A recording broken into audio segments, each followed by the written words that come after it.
संचालक महोदय का इशारा हुआ है कि ऐसे वाक्यांश पेश किए जाएं जो हमारी समझ में आ जाए। तो प्रेमियों, मैं वो संत सम्राट सतगुरु कबीर साहब की सरल वाणी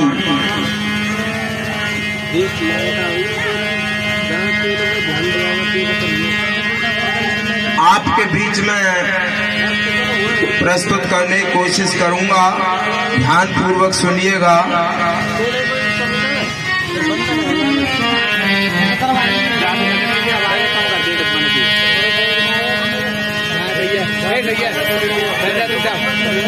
प्रेमियों, अरे चर्चा ना करें भाई। सभी हाल से चूंकि मैं स्वयं बंद कर लूंगा, संचालक महोदय मेरी ड्यूटी है। डाल से चूकी हुई बांदरी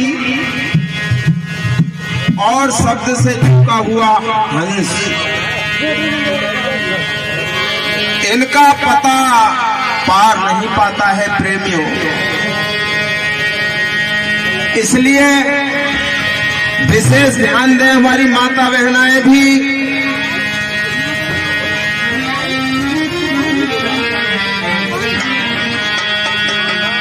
डाल से चूकी बांदरी, शब्द से सूखा हंस, कहे कबीर दोनों गिरे इनके निष्फल। समझ लीजिए,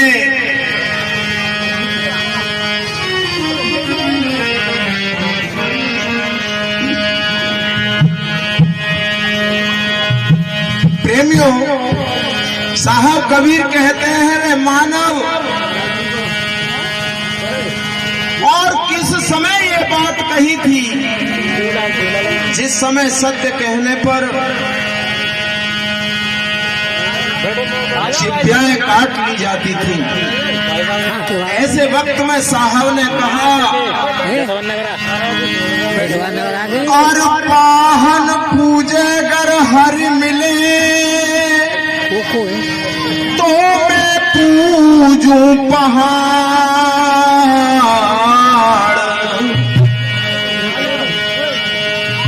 इन सब से चाकी भली जग पिसा खाए संसार। कितने कटवाक्य और कैसे समय में कहे, आज भी वो वाणियां प्रसादित हो रही हैं। साहब कहते हैं, अगर चेतन के रहते हैं मानव, अगर जड़ की सेवा में लगा है तो ये इसमें मानवता का गुण ही नहीं है। साहब कहते हैं, ऐसे संसार को, ऐसे जीवों को मैं कैसे उपदेश करूं, कैसे समझाऊं आखिर?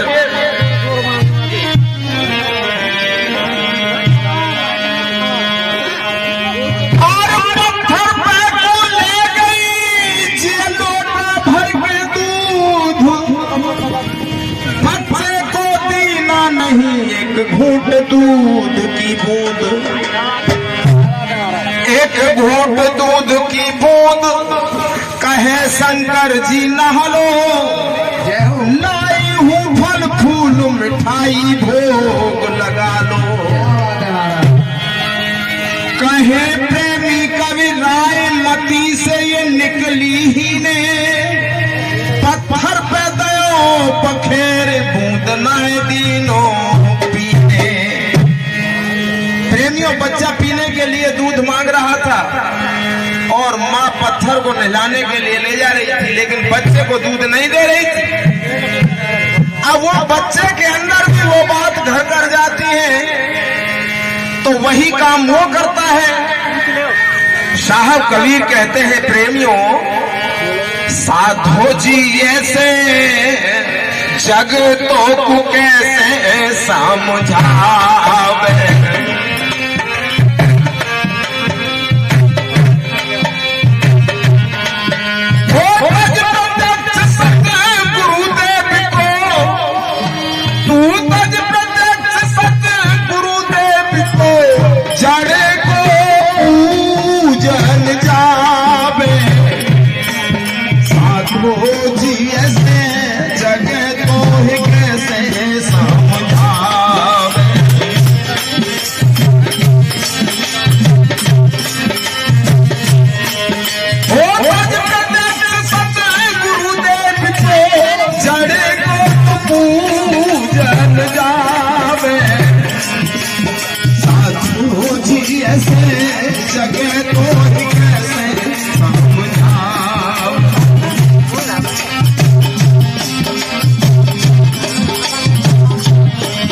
और जो सुनता है उसे सुनाता ही नहीं, जो खाता नहीं उसे खिलाता है जा करके, और जो खाता है उसे खिलाता ही नहीं।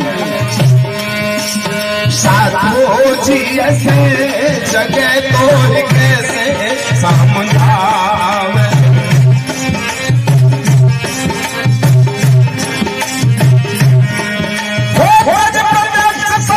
गुरुदेव को जाने को पूजन जावे। साधु जी ऐसे जगह तो कैसे समझावे।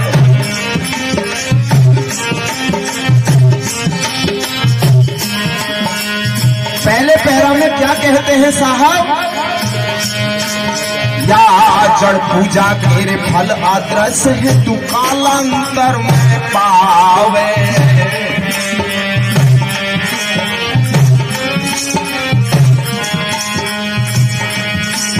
हाँ जड़ पूजा के तो फल आदर्श है तू कालांतर में पावे।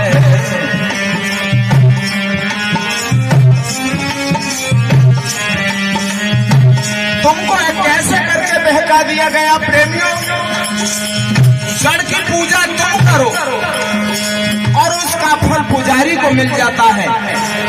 ये तो वर्तमान में तुरंत मिल जाता है, लेकिन तुमको कब मिलेगा, कालांतर में।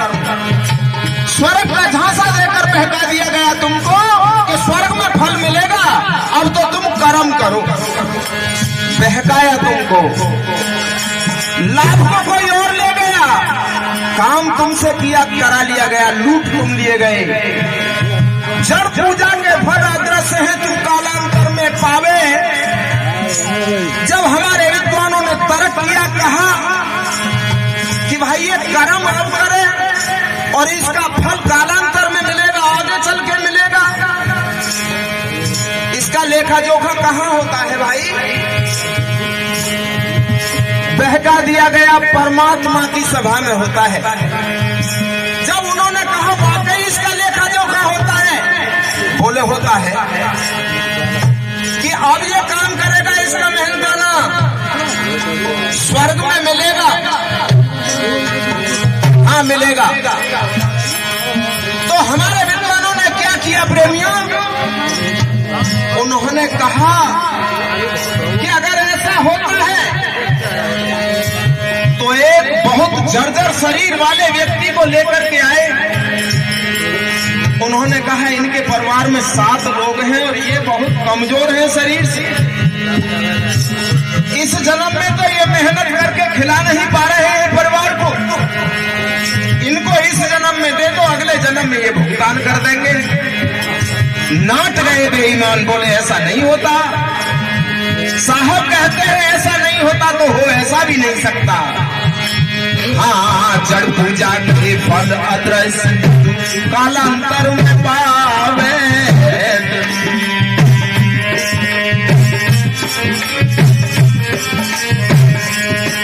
अरे दृश्य दृश्य निर्भय पद दाता, अरे दृश्य दृश्य निर्भय पद दाता, ऐसी सेवा लाए तो आवे। साधु जी ऐसे जगह तो कैसे समझावे।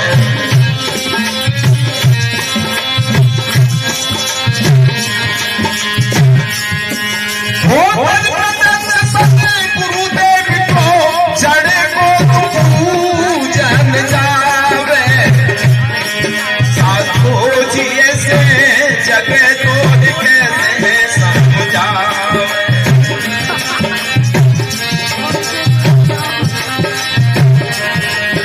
अब ऐसे लोगों से साहब कबीर अपने सहमे में दुखी हुए, बहुत परेशान हुए कि मैं चेतन की ओर इसे भेज रहा हूँ, ये जड़ की तरफ दौड़ रहा है। तो बड़ा दुखी हुए और क्या क्या नहीं कह दिया। चल जाइयो ऐसे जीव दूरे या दुनिया में आए के, चल जाइयो ऐसे जीव दूरे या दुनिया में आए के। क्या बात हो, दुनिया में आए के या दुनिया में आए के, चल जाइयो ऐसे जीव दूरे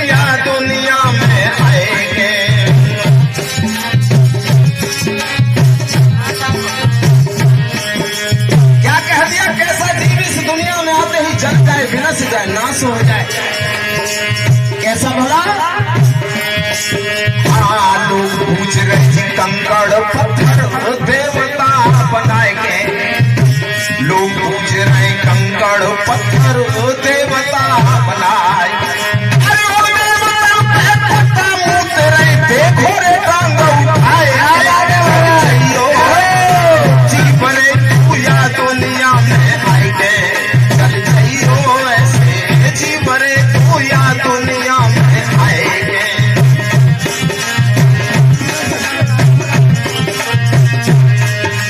साहब कहते हैं मांगने पर पानी नहीं दे रहा है और मर जाने के बाद अपमान कर रहा है, कौवा बना रहा है, पिताजी आ जाओ। ऐसा भी जीव चल जाइयो ऐसे जीव तू रे दुनिया में आएंगे।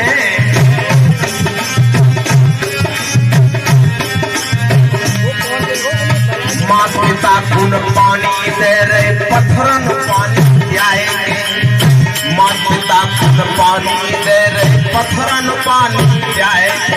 हर पत्ता डाल रहे अपने बाप बनाएंगे, चल जाइयो ऐसे जीव तू रे या दुनिया में आएंगे, चल जाइयो ऐसे जीव तू रे या दुनिया में आएंगे। ओ या दुनिया में आएंगे, या दुनिया में आएंगे, चल जाइयो ऐसे जीव तू रे या दुनिया में आएंगे।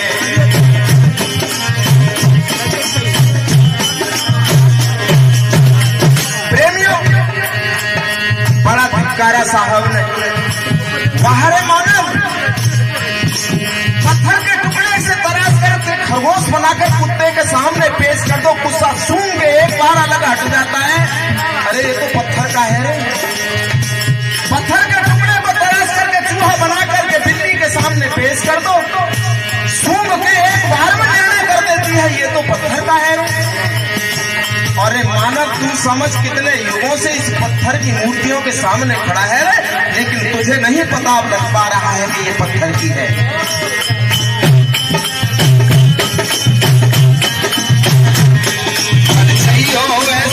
जीवन दुनिया में आएंगे,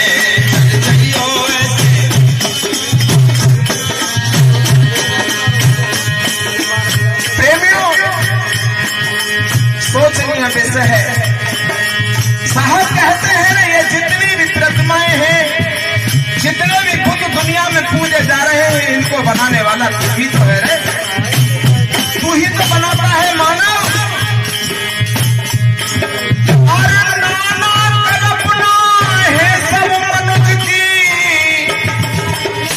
तुम्हारी नहीं तो तुम्हारे अनुज की, या तो तुम बनाते हो या तो तुम्हारा भाई बनाता है, लेकिन बनाता ये मानव ही है इन मूर्तियों को। चाहे पत्थर के टुकड़े को तराश करके बनाए और चाहे मिट्टी की लुगदी बना करके बनाए, चाहे किसी धातु से बनाए, सोने से बनाए, चांदी से बनाए, पीतल से बनाए, लेकिन बनाने वाला रे मानव तू ही है। अब विचार करके देखो कि बनाने वाला बड़ा होता है या वस्तु बनाई जाती है वो बड़ी होती है? बड़ा तो वो होता है जो बनाता है, और बनाने वाला छोटा बन गया। मान लो सकोरा बनाने वाला कारीगर छोटा हो गया और सकोरा के हाथ जोड़ के खड़ा है, तू ही मेरा देवता है।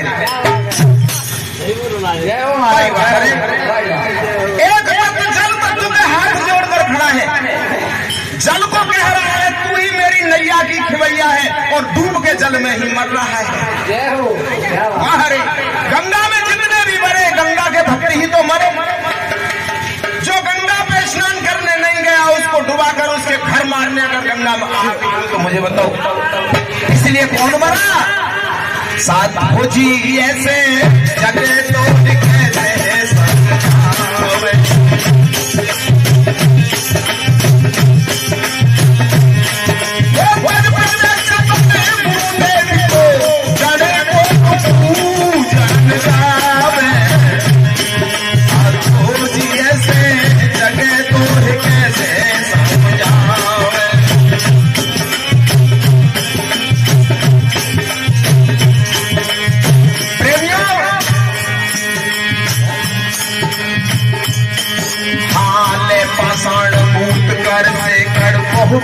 रूप बनावे, ले पसंद कर से कर बहुविध रूप बनावे।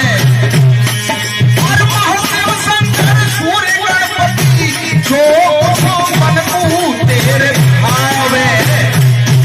साधु जी ऐसे जगह तो कैसे समझावे।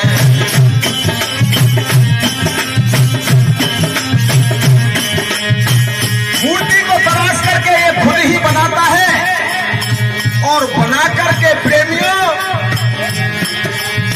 अब सोचता है कि इसे भी पवित्र कर लूं। बड़ी मूर्ति होने के कारण कभी कभी तो मैं जूता चप्पलों सहित हथौड़ा छैनी लेकर के चढ़ गया था। और कारीगर ने जो बनाई तो कैसे पवित्र करता है ये अपने मन से मान रहा है प्रेमियों। तदकृत पहले के प्रमाण देता में खाण मिलावे, तदकृत पहले के प्रमाण से तामे खाण मिलावे। और ये विध से कर पंचामृत मूर्त ये हरकावे। साधु जी ऐसे जगह तो कैसे समझावे।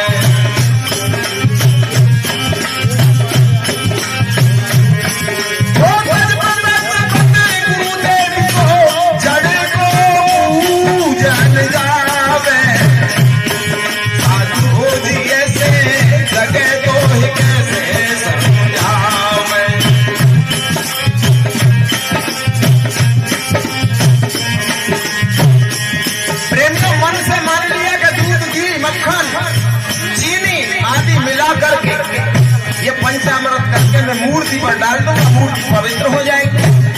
मन से मान लेता है। कितनी बातों को ये मन से मान लेता है। देखो मन से मान लिया कि मेरे पिताजी कौआ बन गए, मेरे भैया कौआ बन गए। पत्नी ने मान लिया मेरे पति कौआ बन गए। जिसको कौआ बना करके खिलाता है छत पर बुलाता है और वही कौआ आधा घंटे के बाद हुआ कि मक्का में तो एक मुठिया में चोंच मार दे कौआ, मारो सारे को उल्टा लटका दो।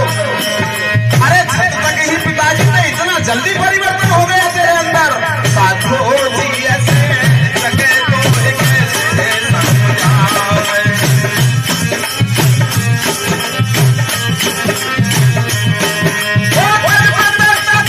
गुरुदेव को जड़ को पूजन जावे। साधु जी ऐसे जगह तो कैसे।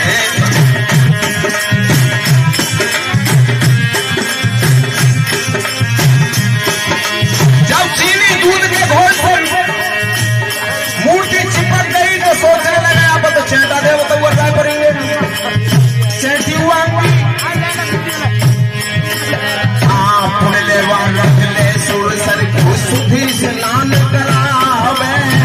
पुण्यवान सुर सर को सुधी स्नान करावे।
मंत्रों का फिर जाप करे और वहां में जीव बुलावे। मंत्रों की भरमार करे वहां में जीव बुलावे।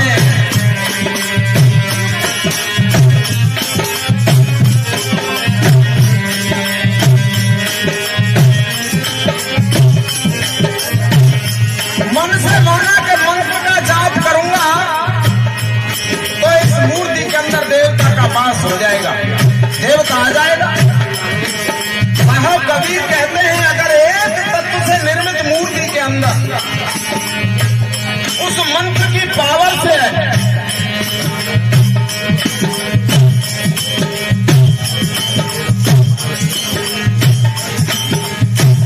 अगर एक तत्व से निर्मित मूर्ति के अंदर मंत्र के बल पर जीव आ जाता है तो साहब कबीर कहते हैं मुर्दे के अंदर भी आ जाएगा। तो उस समय इस मंत्र का शक्ति परीक्षण क्यों नहीं कर लेता रे मानव तू? जब तेरी अम्मा अचानक से मर गए और सोने चांदी की चीज सब उन्हीं के पास रखी, उन्होंने पता नहीं घर के कौन से कोने में गाड़ के रखी थी, अचानक से मर गई भाई। तो मंत्र का जाप करके पूछ ले, अम्मा बताए जाओ कहाँ गाड़ गई हो, घंटा भर पीछे मत रही हो। अगर ये वादा है साहब कबीर कहते हैं कि एक तत्व से निर्मित मूर्ति के अंदर मंत्र के बल पर जीव आ सकता है तो मुर्दे में तो और जल्दी आ जाएगा, क्योंकि वहां 4 तत्व तो ऑलरेडी रहते हैं। लेकिन नहीं, और जो माना बस वही बखाना, और इसमें फंस गया जगत जहाना।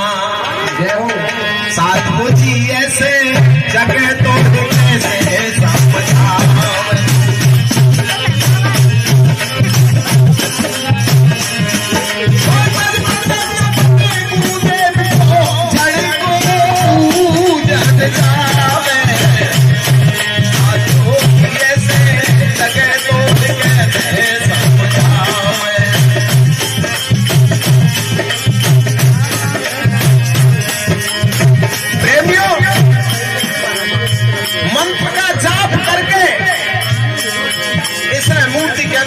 फुला लिया, अब मान लिया इसने कि अब इसमें आ गया।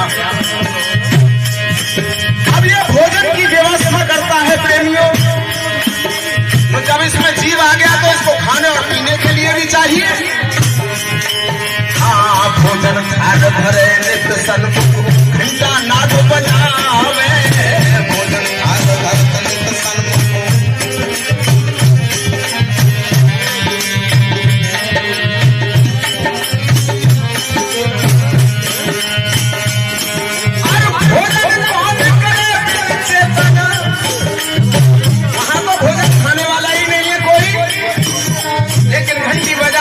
भोग लगाओ प्रभु, अब कौन खाए वहां? हर भोजन कौन करे बिन चेतन, आप ही भोग लगावे। जगह तो कैसे समझावे,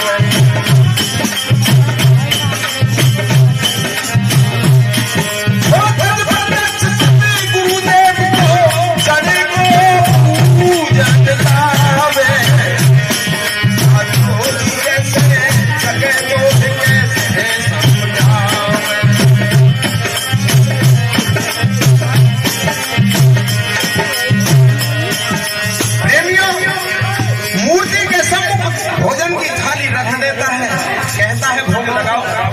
अम्मा कौन भोग लगाए, खाने वाला ही नहीं है तो स्वयं खाता है। विचारणीय विषय ये है कि ज्ञान आत्मन संत गुरु कितने युगों से अपनी बात को बोलते चले आ रहे हैं। साहब कबीर कहते हैं कोई जन्मपल एक में शुद्ध हो तो तत्काल, और काऊ काऊ तो रगड़ा पड़े तो हो तो बाहर। कितने को किसी को तो एक शब्द लग जाता है जाकर के घायल कर देता है, और किसी को कोई असर पड़ता ही नहीं। प्रेमियों, छोटी सी बात मुझे याद आ रही है। एक बूढ़ी दादी माँ और बूढ़े बाबा दोनों पति पत्नी के रूप में एक कमरे में सो रहे थे। कच्चा कमरा था, कच्ची ईंटों से बना था, मिट्टी की दीवारें थी। प्रेमियों, चोर जो चोरी किया करते थे तो वो पहले होल कर देते, उसमें कूमिल कहते थे उसे, कुछ एड़ा कह देते थे कि दीवार में थोड़ा और उसके अंदर घुस के चोर चोरी करके ले जाते।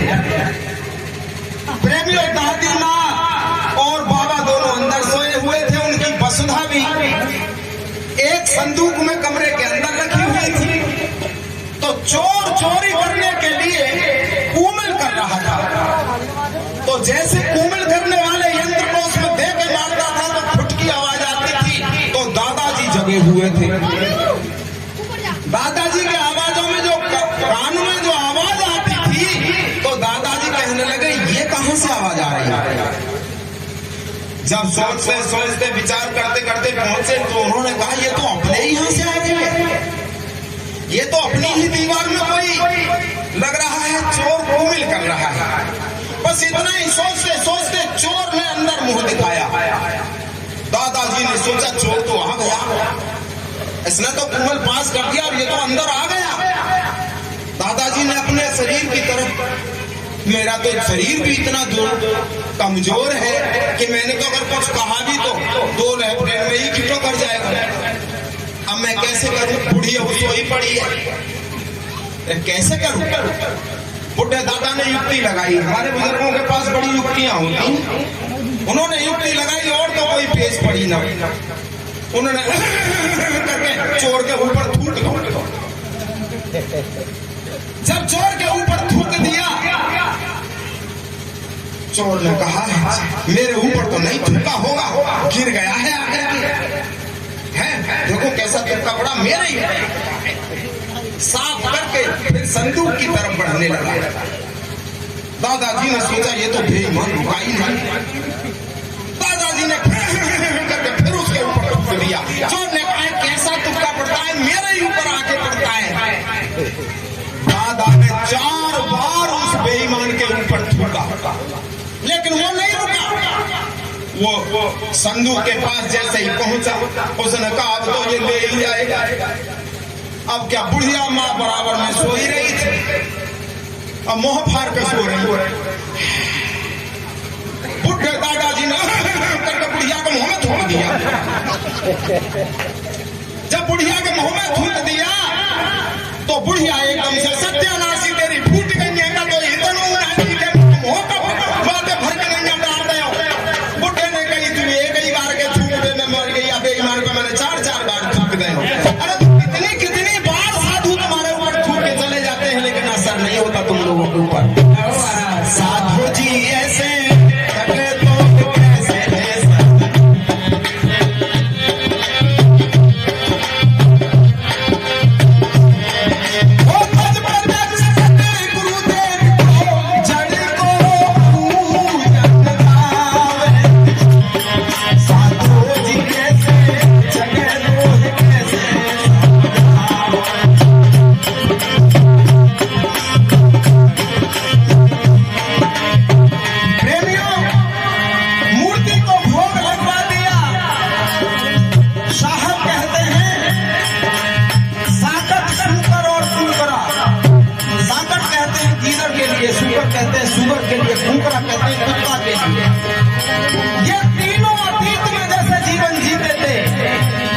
वर्तमान में ये ऐसे जी रहे हैं और भविष्य में भी ऐसे ही जिएंगे। श्वान का कुत्ते का गुण होता है, चाहे उसको आप मेवा मिष्ठान खिलाओ, दूध खिलाओ, लेकिन जब तुम्हारी जंजीर से मुक्त होगा तो वो हड्डी पर जाकर के लग जाएगा और वो जड़ पर जब तक लगा रहेगा। तुम भले ही कुत्ते के मालिक हो, लेकिन मुर्दे पर अगर कुत्ता लग गया है और तुमने हटाया तो तुम्हें काट लेगा। ध्यान रहे। साहब कहते हैं अरे यह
मैं अपने घट में अध्यक्ष पद के गरिमा को रखते हुए अपनी वाणी को विराम करूंगा।